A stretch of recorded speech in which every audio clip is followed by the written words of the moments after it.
تعداد راننده های اسنپ که فقط در ایرانه از کل راننده های اوبر که در 65 کشوره بیشتره.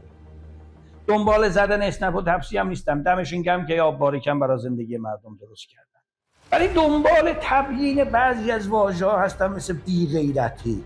معمولا این دردها مال وزارتخونه‌های تخصصیه که آدمشو یا نمیذارن یا آدمای درستی هم که میذارن براشون دغدغه تدریس در دانشگاه. بزرگوار اون نفری که با بی‌اعصابی میشینه در تپسی، در اسنپ، که مجبور به ساز مسافر برقصه که بگه ببین امتیاز کوله رو بزن.